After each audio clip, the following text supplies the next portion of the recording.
স্ত্রী দ্বন্দ্ব গিলছে, দ্বন্দ্ব লাগছে, স্বামী স্ত্রীর সাথে এমন দ্বন্দ্ব লাগছে, দ্বন্দ্ব লাগার ফলে স্ত্রী স্বামীকে জবাই করে ঘর থেকে পালিয়ে গেছে। এর নবীর উম্মতের উদ্দল। কিন্তু আল্লাহ এবং বান্দার মাঝে যে সম্পর্ক আছে, আল্লাহ এবং বান্দার মাঝে যে সম্পর্ক, এই সম্পর্কের মধ্যে বিন্দু থেকে বিন্দু পরিমাণ কোন স্বার্থ নাই, নিঃস্বার্থ ভালোবাসা প্রদান করেন কি? আমি আল্লাহকে ভালোবাসতে চাই, ওই বান্দার জন্য আমি আল্লাহ ম্যাপ দিয়ে দিলাম, আমি আল্লাহ পথ দেখিয়ে দিলাম। কি পথ, কি মাধ্যম? আল্লাহ পাক রব্বুল আলামিন আল্লাহ বলেন ফাত্তাবিউনি, আগে আমার পয়গম্বরকে ইত্তেবা অনুসরণ অনুকরণ করবে। ইত্তেবা অনুসরণ অনুকরণ মানেই হলো আল্লাহর নবীকে মহব্বত করবে, ভালোবাসবে। চিৎকার করে বলেন আল্লাহু আকবার। আল্লাহর ভালোবাসার মাপকাঠি হলো আল্লাহ নবীকে মহব্বত করতে হবে, ভালোবাসতে হবে। এইবার আসেন, আল্লাহ নবীকে মহব্বত করার ভালোবাসার আদেশ কে দিয়েছেন? আল্লাহ নবী এবার বলেন, আমি আল্লাহ নবীকে কেমনে মহব্বত করবা, ভালোবাসবা তোমরা জানো নি? জেনে নাও। মান আহাব্বা সুন্নতি ফাকাদ আহাব্বানি ওয়া মান আহাব্বানি কানা মাই ফিল জান্নাহ। আমি নবীর সুন্নাহ আদর্শ যারা পালন করবে তারা আমি আল্লাহ নবীকে মহব্বত করেছে, ভালোবেসেছে। আর যে আমি আল্লাহ নবীর সুন্নাহ আদর্শ পালনের মাধ্যমে ভালোবাসা প্রকাশ করবে, আল্লাহ নবী 1 নাম্বার পুরস্কার ঘোষণা করলেন, কানা মাই ফিল জান্নাহ, আমার ওই উম্মত আমার সাথেই জান্নাতে থাকবে। আমার কথা বুঝতে পেরেছেন? আল্লাহর ভালোবাসতে হলে আল্লাহ নবীকে ভালোবাসতে হবে। আল্লাহ নবীর ভালোবাসার মাপকাঠি হলো আল্লাহ নবীর সুন্নাহ আদর্শ। যারা আল্লাহ নবীর সুন্নাহ আদর্শ পালন করবে, আল্লাহ নবী 1 নাম্বার পুরস্কার ঘোষণা করলেন, তারা আল্লাহ নবীর সাথে জান্নাতে থাকবে। আল্লাহর পক্ষ থেকে কি পুরস্কার নাই? 2টা। কয়টা? আঙ্গুল তুলে দেখান, কয়টা? আওয়াজ করে বলেন, কয়টা? 2টা। কোরআনের আয়াত, আল্লাহ পরের অংশ বলেন। আচ্ছা ভাই, আমরা বুকে হাত দিয়ে এই কথা সবসময় বলতে পারি যে আমি আল্লাহকে মহব্বত করি, ভালোবাসি, বলতে পারি না? বুকে হাত দেন, সবাই বুকে হাত দেন, তাড়াতাড়ি তাড়াতাড়ি, সময় নেই, হাত দেন, বলেন আমি আল্লাহকে ভালোবাসি। বুকে হাত দিয়ে রাখেন, হাত মারাবেন না। কিন্তু আমি আপনি গুনাহ করতে করতে এমন পর্যায়ে পৌঁছাইছি যে বুকে হাত দিয়ে কথা বলতে পারি না যে আল্লাহ আমাকে ভালোবাসে। ঠিক না? আমি মহব্বতের খাতিরে আল্লাহকে বলতে পারি, আল্লাহ আমি আপনাকে মহব্বত করি, বুকে হাত দিয়ে বলতেছি। কিন্তু গুনাহ করতে করতে চোখ নাপাক করেছি, অন্তর নাপাক করেছি, জিহ্বা নাপাক করেছি, অঙ্গ প্রত্যঙ্গ সব নাপাক হয়ে গেছে। এই দিকে তাকিয়ে বুকে হাত দিয়ে কথা বলতে পারি না যে আল্লাহ আমাকে মহব্বত করে। ঠিক না? কিন্তু যারা আল্লাহ নবীকে মহব্বত করবে, ভালোবাসবে সুন্নাহ আদর্শ পালনের মাধ্যমে, আল্লাহ পাক তাদের জন্য 1 নাম্বার পুরস্কার ঘোষণা করেছেন। আল্লাহ পাক কোরআনের মধ্যে বলেন, ইউহিব্বুকুমুল্লাহ, আমি আল্লাহ আমার ওই বান্দাকে স্বয়ং ভালোবাসি। সুবহানাল্লাহ। 2 নাম্বার পুরস্কার আল্লাহ বলেন, ওয়াগফির লাকুম যুনুবাকুম, আমার নবীকে মহব্বত করবা। 2 নাম্বার পুরস্কার, আমি আল্লাহ তোমার সমস্ত গুনাহ মাফ করব। সুবহানাল্লাহ।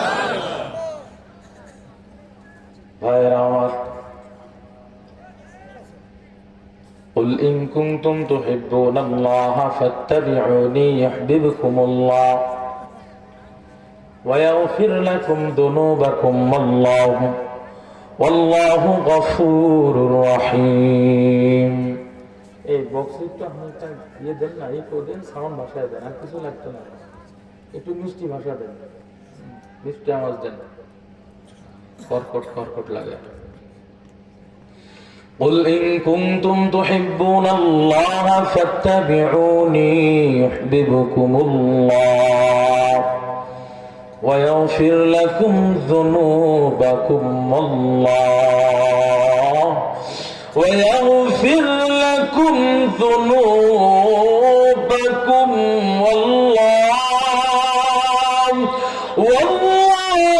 غفور رحيم।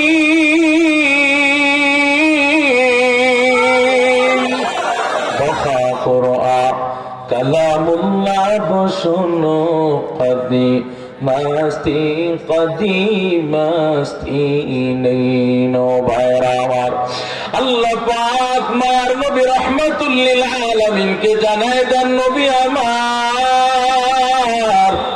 উম্মতদেরকে আপনি জানায় দেন, উম্মতদেরকে মেসেজ দেন, আমার কোন বান্দা যদি আমি আল্লাহকে ভালোবাসতে চাই, আমি আল্লাহ তাআলার সাথে কোন বান্দা যদি সম্পর্ক স্থাপন করতে চায়, জবানটা খুলে ঈমানের পাওয়ান্নে উচ্চ কণ্ঠে বলেন, সম্পর্ক ভালোবাসা কার সাথে করবে? আল্লাহ তাআলার সাথে সম্পর্ক কেন করব হে মুমিন? এক নাম্বার জবাব, আল্লাহ তাআলার সাথে সম্পর্ক কেন করব?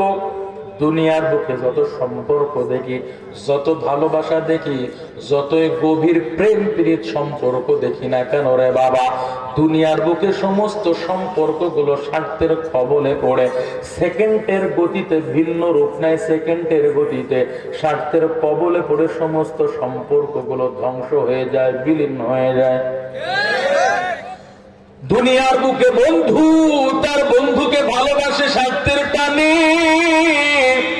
স্বার্থ যখন শেষ হয়ে যায়, বন্ধু তার বন্ধুকে পরিচয় দিতে চায় না, বন্ধুর নামও পর্যন্ত জবানে নিতে চায় না, বন্ধুর চেহারাটা পর্যন্ত দেখতে চায় না।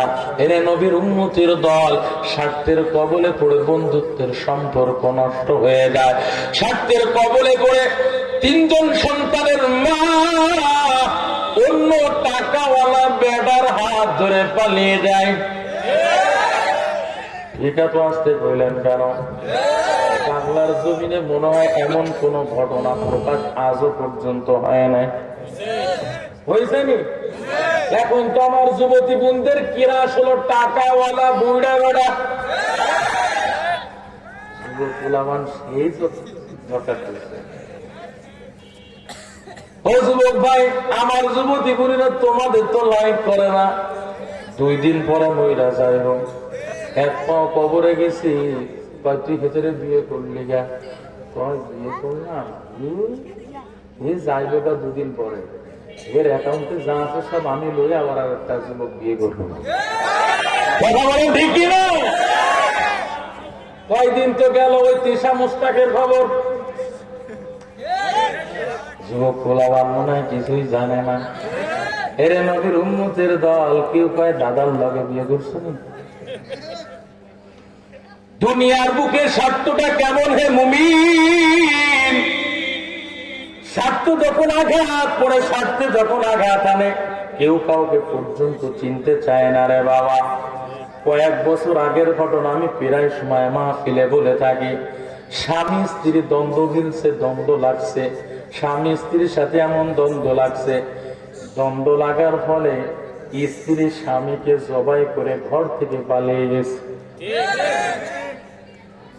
এরে নবীর উম্মতের দল, কিন্তু আল্লাহ এবং বান্দার মাঝে যে সম্পর্ক আছে, আল্লাহ এবং বান্দার মাঝে যে সম্পর্ক, এই সম্পর্কের মধ্যে বিন্দু থেকে বিন্দু পরিমাণ কোন স্বার্থ নাই, নিঃস্বার্থ ভালোবাসা প্রদান করেন কি?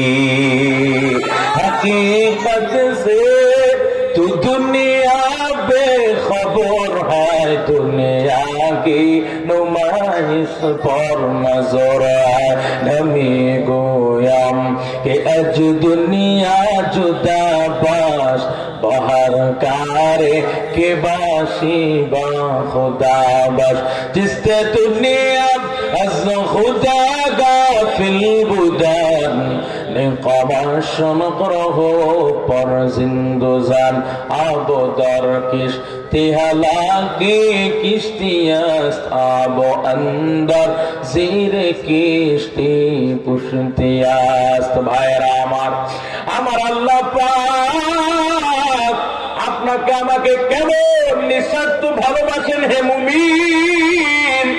কিছুক্ষণ আগে স্যার আপনাদের সামনে দাঁড়ায় বক্তব্য দিয়েছেন, আপনি একটা সিগারেটও খাইবেন, সেখানেও আপনার ভ্যাট দেয়া লাগে।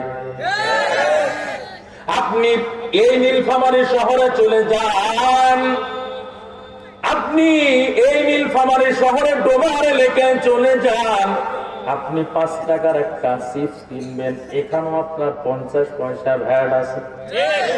এর নবীর উম্মতের দল, আপনারা ঢাকায় ট্রেনে যাতায়াত করেন, ট্রেনের টিকিট 400 টাকা হইলে 50 টাকা অথবা 20 টাকা ভ্যাট দেওয়া লাগে।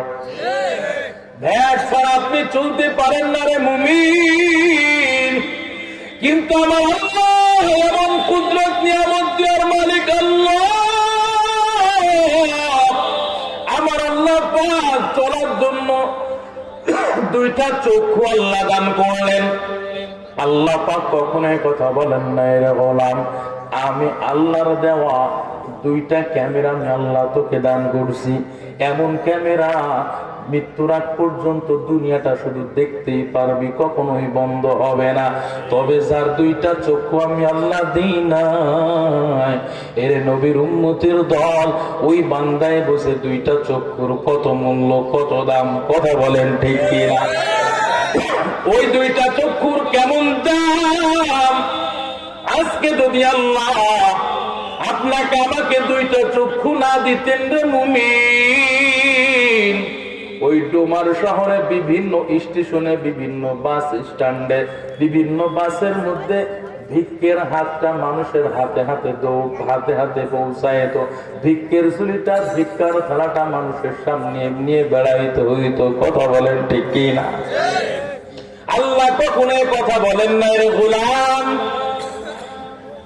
আমি আল্লাহ 2টা চক্ষু দিলাম, বছরে মাত্র 1000 টাকা আমি আল্লাহকে তোরা ভ্যাট দিবি।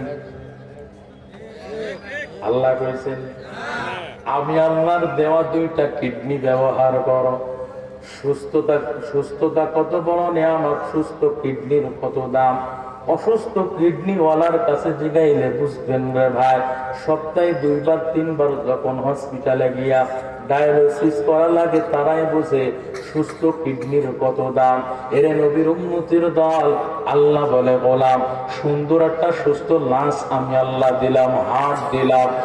দুনিয়ার বুকে মৃত্যু থেকে পলায়ন করতে চাও রে গোলাম, মৃত্যু থেকে বাঁচতে চাও, মৃত্যু থেকে বাঁচার জন্য তোমরা একটা দিন নাও, সারাটা জীবন বেঁচে থাকার জন্য তোমরা কি ব্যবহার করো? আইসিইউতে যাও, ওই আইসিইউর বিল প্রতিনিয়ত 40,000 50,000, কথা বলে ঠিক জিকির করেন।